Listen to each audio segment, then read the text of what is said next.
con esa misma actitud, pensando en el amor que Dios tiene por nosotros. Vamos a pasar a la enseñanza de esta mañana. Wow.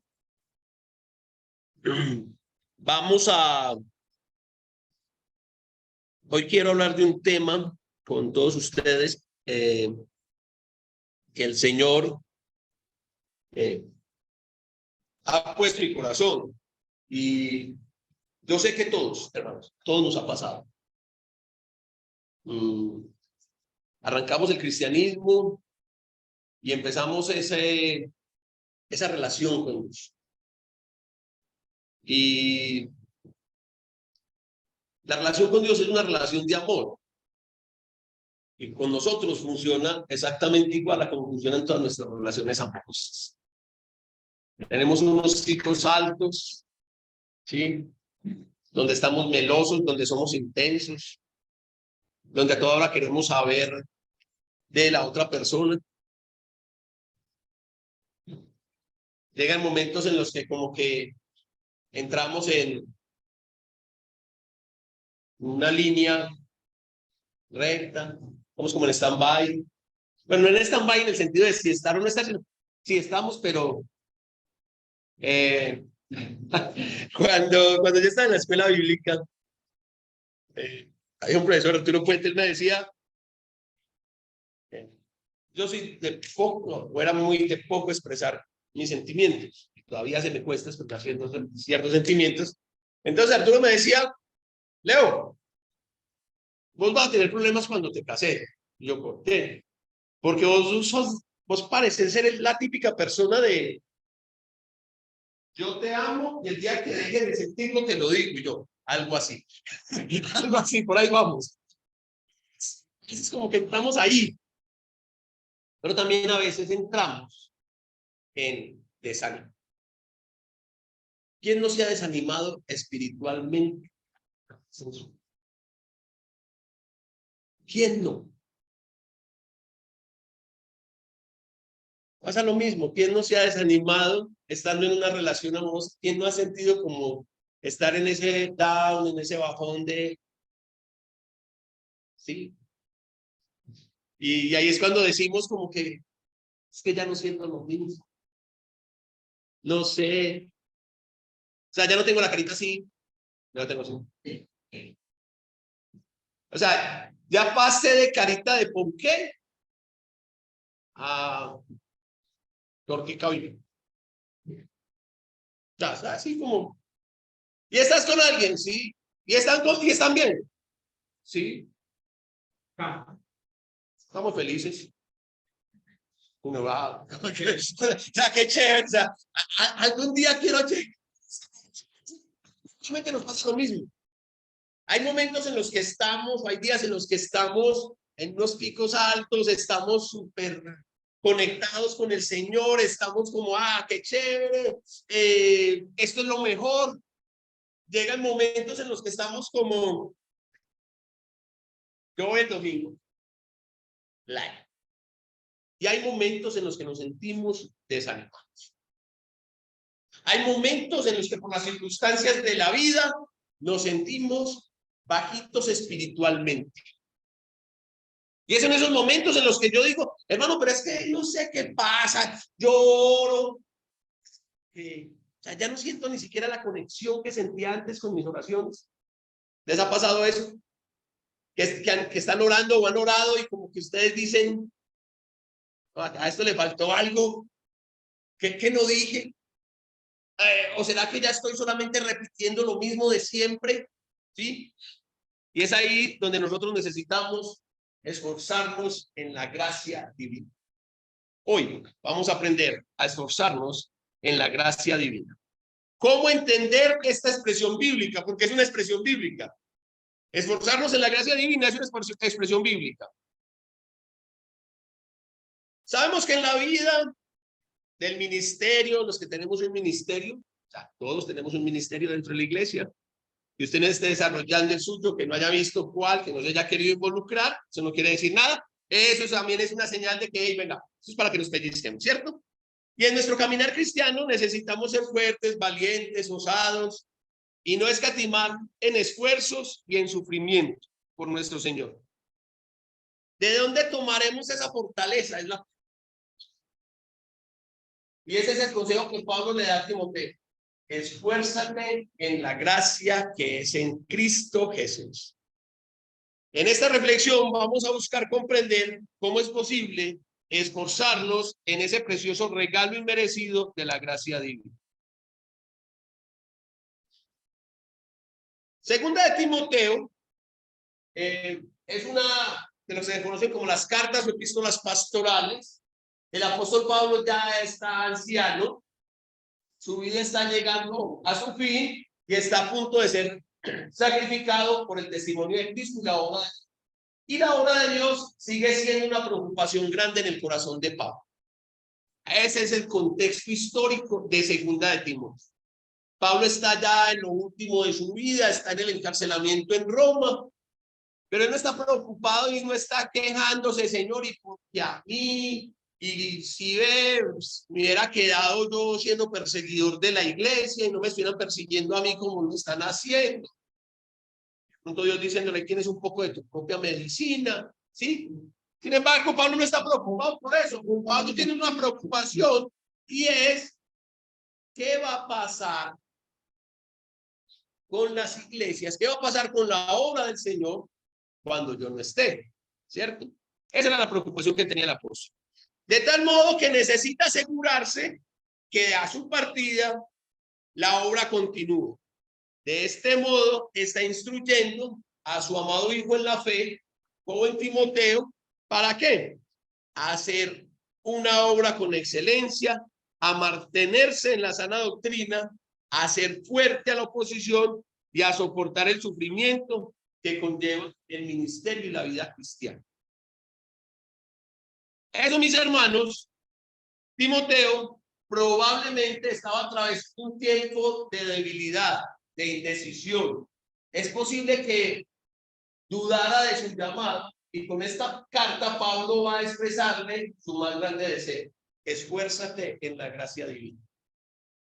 ¿Cuántos de nosotros podemos estar sintiendo hoy como Timoteo o nos hemos sentido en nuestro caminar cristiano como Timoteo? ¿Cuántos de nosotros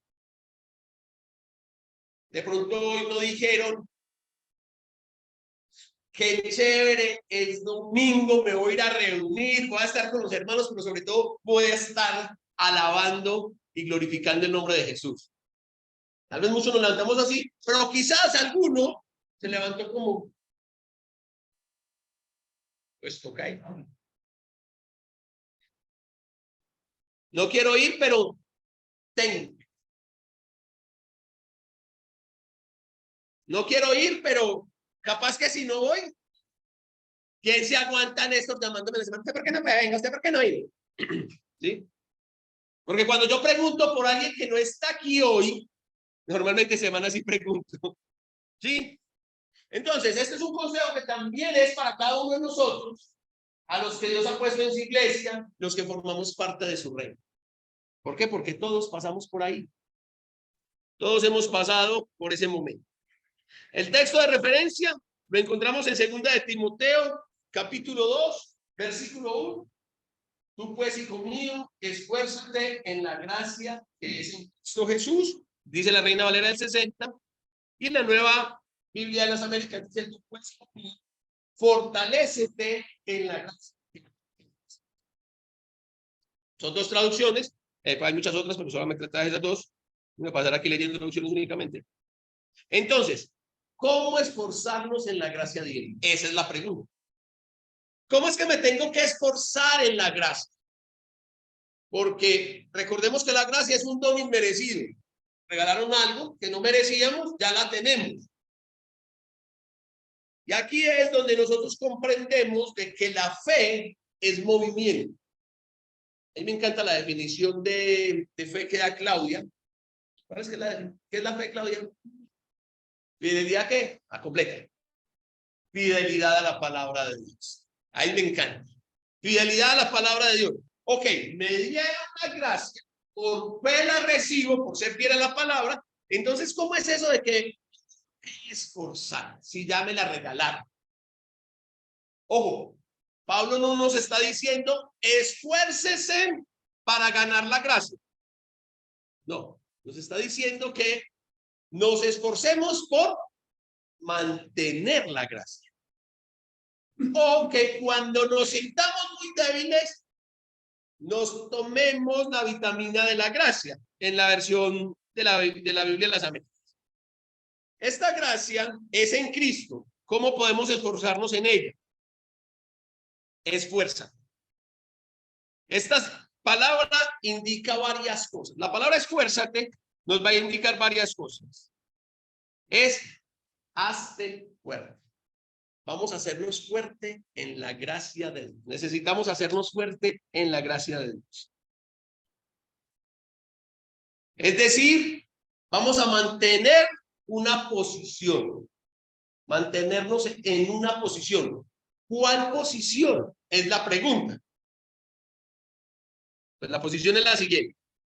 Mantenerse en una posición en la que serás fortalecido por la gracia de Dios. ¿Cómo? Manteniéndonos en obediencia a la palabra de Dios, a la voluntad revelada de Dios para nuestras vidas y para nuestro ministerio. Entonces, ¿cómo es que me esfuerzo? A mantener en obediencia a la palabra de Dios. Así me esfuerzo en la gracia del Señor. Cuando me mantengo en ese punto. Animado, desanimado, con problemas, sin problemas, pero ahí no me muevo, me mantengo en la posición de estoy obedeciendo la palabra de Dios. Y cuando digo que estoy obedeciendo la palabra de Dios, es que estoy escuchando la palabra de Dios y la estoy poniendo por obra en mí. A nosotros nos fascina hacerlo todo en terceras personas. Y si alguno de ustedes está pensando algo como, ay, qué tan rico que fulanito hubiera escuchado, le tengo noticias. Quizás, de pronto, tal vez, ese no era el mensaje que fulanito necesitaba escuchar. Usted está aquí, lo está escuchando, escúchelo de parte de Dios. Porque eso es lo que el Señor quiere para nosotros hoy. Esto demanda mantenernos en dependencia de Dios. O dependencia de Dios. Y no quiero aquí hacer una encuesta más mentirosa que las que hace el alcalde de Medellín. Porque donde yo diga levanten la mano los que dependen de Dios, me hacen la ola. Pero cuando lo llevemos a la vida real, se murió el estadio.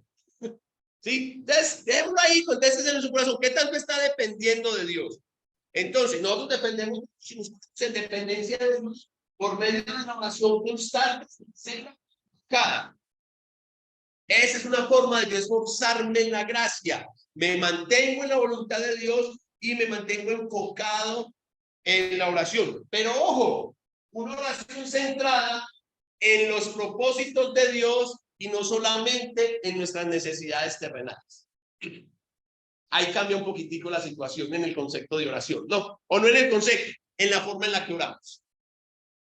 ¿Qué tanto te estás enfocando en el propósito de Dios para tu vida? ¿Qué tanto estás clamando por la revelación? Señor, ayúdame a entender qué es lo que tú quieres que yo haga. Yo siempre he dicho que la iglesia moderna es la iglesia más perfecta que existe. El cristianismo moderno. Si los cristianos modernos de lo único que necesitan es de comida. Porque escuchamos listas de oraciones, pedimos listas de oraciones. Trabajo, necesidad económica, salud. Pero ¿cuántas veces nos estamos enfocando en las necesidades espirituales? ¿Qué tanto tiempo estás pasando con Dios hablando de tus necesidades espirituales? ¿Acaso no será esa carencia espiritual lo que te tiene en el bajón que te sientes? Cuando estás en esos bajones, ¿no será que estás descuidando tu relación con Dios? Y claro, ahí viene el enemigo y empieza a trabajar y viene el desánimo. Entonces es el tiempo de enfocarnos en la oración, buscando el propósito de Dios para nuestras vidas. Amén. También significa, esforzarnos significa instrumento. Lo que nos lleva a estar conscientes y saber que es Dios el que opera por medio de nosotros. Ojo, nosotros no hacemos nada. Es Dios obrando en la vida de cada uno de nosotros. Y esto, conversarlo entre nosotros, es fácil de entender. Es mucho más difícil, por no decir que raya en lo imposible, hacerle entender esto a un no creyente, a una persona que no ha obedecido, en la cual no mora el Espíritu Santo y que no entiende que la oración no es una varita mágica, ni es el abracadabra del mago Merlín, porque nosotros los cristianos no oramos para que Dios haga nuestra voluntad, nosotros oramos para que Dios haga su voluntad. Este fue el ejemplo de Jesús. Jesús orando en Getsemaní dijo: Padre, si es posible, pasa de mí esta copa sin que yo la beba, pero que no sea como yo quiero, sino que sea hecha tú. Cuando usted esté orando, pidiendo algo, recuerde que si Jesús le dijo al Padre que se hiciera su voluntad, ¿quién se cree usted para tratar de exigirle a Dios? Para tratar de imponerle su voluntad a Dios. ¿Sí? Entonces, vamos a saber eso, que Dios es el que opera por medio de nosotros, para lo cual debemos tener la docilidad necesaria para permitir que Dios nos use. ¿Cómo te estás dejando usar hoy por Dios? Ay, hermano, pero es que me siento triste, me siento desanimado, como que sí, como que no, esta iglesia no crece, uno le predica a la gente y la gente no oye. Y si más bien, en vez de salir a predicar y a quitarle a la gente un montón de cosas, empezás por mostrarle en tu vida el amor de Jesús a la gente. Y de pronto no es el mensaje. Puede ser la metodología que estás utilizando no sea la más asertiva. Entonces nos desanimamos. Pero aún así, bueno, ¿quién es el que trabaja? ¿De quién es el resultado? Yo recuerdo me decían en algún momento: venga, pero ¿cuál es su proyección de crecimiento en 1, 3 y 5 años? Y yo miré al que me estaba diciendo eso y yo dije: vení. ¿Vamos a trabajar por establecer una obra o vamos a montar una empresa? Son dos cosas totalmente diferentes. Claro, cuando yo estoy construyendo empresa, yo tengo que mirar cómo voy a crecer. Cuando yo estoy estableciendo obra, yo lo único que tengo que hacer es, como dijo cierto expresidente de la República, trabajar y trabajar y pero el crecimiento lo va a dar el Señor. Yo no le puedo decir a Yamil, bueno, vamos a ponernos a trabajar 2020, tiempo completo en Girardota, pero eso sí, a diciembre del 23 tenemos que tener 200 personas. Eso no depende de nosotros. Vuelvo y les digo, esto no es una empresa, aquí no estamos creando empresas. El crecimiento, el resultado lo va a dar el Señor. Y si usted a mí me dice: hermano, pero es que y yo no siento que, yo lo invito a que con sinceridad, con afecto por usted mismo, saque el retrovisor de su vida y usted va a ver todo lo que usted acaba. Yo estoy seguro que esta congregación en los últimos 2 años ha crecido mucho. Claro, y no falta la nube gris en el picnic que diga, pero yo sigo viendo los mismos 20 peludos. Listo, afortunadamente allá hemos dos salvos. ¿Sí ven? Sí, pero miren, no es tanto el número, es cómo cada uno de nosotros ha ido creciendo y avanzando en la fe. ¿Sí? Entonces, ahí es donde nosotros tenemos que mirar que somos instrumentos y además significa ponernos en una relación de reposo. ¿Cómo así que en una relación de reposo? Vamos avanzando, vamos trabajando, vamos haciendo la obra, pero el resultado lo da Dios. Porque esto es de Dios. Ay, hermano, es que yo voy, predico y la gente no me oye. ¿A dónde vas? Mira, a mí me pasó algo en una empresa en la que trabajé. Va a sonar chistoso, se pueden reír, pero les aseguro que fue verdad. El tipo, el gerente comercial nos motivaba todos los días y él decía, mire, yo tengo un método infalible, eso funciona. Si usted se va a un bar y toca una las y alguien le va a comprar. Sé que sale un tipo remotivado. No sé qué estaba pensando este güey. Y fue y tocó todas las bóvedas, bueno, no todas, pero sí muchas de las bóvedas del cementerio de Caldas. En serio, o sea, se fue a tocar el cementerio y dijo, al otro día llegó y dijo, su método no funciona. Entonces nos dimos como, me corro, este argentino se va a enojar, se va a enojar. ¿Y usted dónde estuvo? Yo estuve en el cementerio. Ah, qué bien, tranquilo. No, es que el método funciona con virus. Y todos nos reímos. Parce, es en serio, es nuestra. Él dijo que funcionaba con todo. Yo dije, pero vea, ¿sabe qué? Que sonó tan bobo, eso sí fue tener muchísima fe en las palabras del jefe. Sí, porque es que ir a tocar las puertas del cementerio, nadie en su sano juicio, nadie con medio de inteligencia va a pensar que el muerto le va a abrir. Sí, estaba aquí muerto, descomponiéndome lo demás de bueno, ay, pero tú ves de lociones, qué rico, no veo. A ver, sí, ojo, pero nosotros necesitamos hacer eso. Vamos a trabajar, pero vamos a pensar a trabajar en nosotros mismos, porque el desánimo no viene de afuera, el desánimo arranca por nosotros. O sea, cuando yo estoy desanimado y estoy buscando, ¿qué habrá hecho Leonel esta semana para yo tener la excusa de no ir la próxima? ¿Qué habrá hecho este man esta semana, hombre, para yo no ir hoy? No, es que no funciona así. Vea, dejemos de ser tan solidarios. Recuerden por allá, 2 Corintios 5:10, cada uno de nosotros tiene que ir a dar cuenta.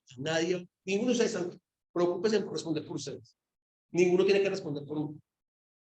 Como yo tampoco voy a poder responder por ninguno de ustedes. Entonces, estar en una posición de reposo es que podamos nosotros llegar y decir, yo estoy trabajando, pero el crecimiento, el resultado final, la palabra final, la va a tener el Señor.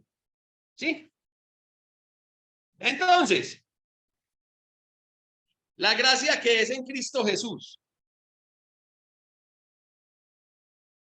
Tú pues, hijo mío, fortalécete en la gracia que hay en Cristo Jesús. Debemos entender que por gracia somos salvos. Y miren, hermanos, nosotros somos salvos por gracia. Nosotros regalaron la gracia de Dios no solamente para la salvación. Por la gracia de Dios nos debemos de mover. Todos los días que hemos recibido un llamado, ¿por qué?